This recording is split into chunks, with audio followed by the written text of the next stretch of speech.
O jogador não é um bem porque eu não posso vender uma perna do jogador, um braço do jogador. Então a gente diz que não é o jogador que é o bem do clube. A gente diz que ele é um direito do clube. E aí esses direitos são mensurados a partir do quê? A partir do contrato que foi firmado. A maior parte dos ativos dos clubes de futebol são os intangíveis.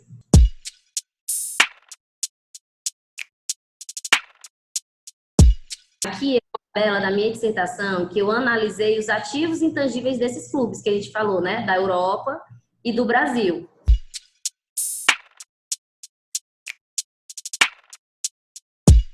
Eu analisei 66 clubes ao todo.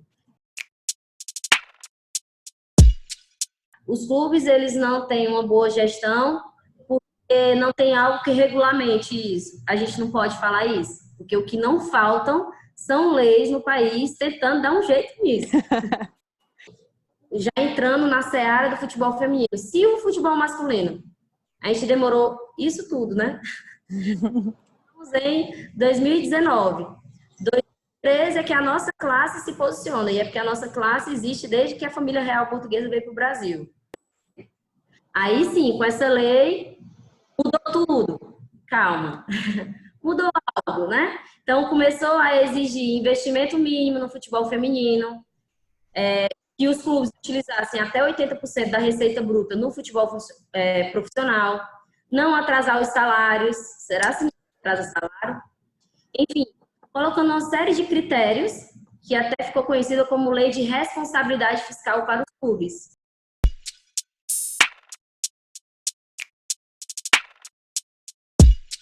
Aqui, ó. O Estatuto da FIFA, em 2016, no artigo 23, ele exigiu, né, a prioridade por igualdade de gêneros nos estatutos das confederações.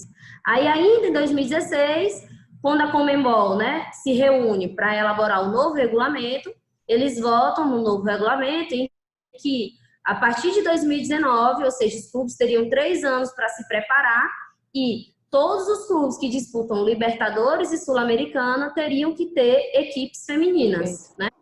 Não só equipes profissionais, mas também juvenis. Dos 15 clubes, né, que tinham dado os primeiros passos para a estruturação da modalidade, apenas 4 confirmaram que iam pagar salário para as jogadoras. 48 clubes europeus, 18 clubes brasileiros, mas os europeus, esses dados, o feminino e o masculino, estão misturados. Lá fora, eu não consigo essa separação eu não consegui identificar as mulheres. Essa minha análise, né? Então a minha dissertação, se você pegar os resultados, eu estou falando do futebol apenas masculino. Imaginei que fosse isso mesmo. Uhum. Por exemplo, no próprio Estados Unidos, que é o celeiro do feminino, você tem um campeonato super curto, super pequeno. Você tem 9 times, 10 times femininos. Uhum. Como isso justifica no profissional, entendeu? Você vê, eu acabei de mostrar, a maior parte não ganha nem salário. Né? Então, não houve um investimento de marketing apropriado, das competições, de toda a mídia, de tudo que gera valor em relação ao futebol. Não houve um implementamento correto ainda no feminino. Então, você teve muito uma coisa irregular. Então, você tem atletas, poucos atletas que se disparam porque a marca deles, como uma Marta da vida, a marca dela, ela é uma marca diferenciada, uma Cristiane, sim, uma Mia Hamm. Você tem atletas nesses pontos, nesses polos, mas não é uma categoria. Ainda assim, a gente ainda está nesse processo, né? O primeiro ano, né? Eu entendo assim, de institucionalização do futebol feminino no país. Mas eu acredito que a partir desse ano, né? Então, o exercício de 2019, a gente já vai ter, pelo menos nos clubes brasileiros, a mensuração dessas atletas. Perfeito, eu acredito também. Né? Então, assim, se você pega os grandes potenciais, Real Madrid,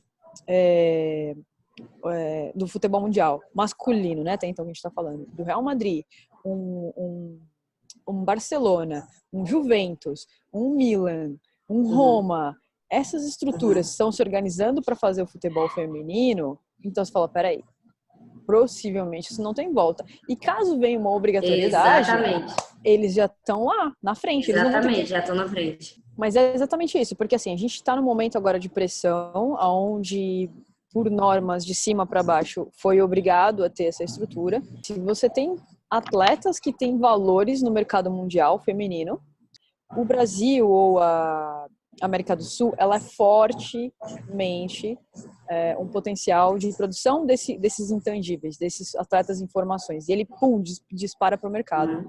Obviamente, um atleta do Corinthians, de um Santos, vale muito mais do que um atleta, sei lá, de uma Ponte Preta, de uma Portuguesa, entendeu? Então, é essa história que a gente quer tentar entender e tentar contar e projetá-la para o futuro. Queremos.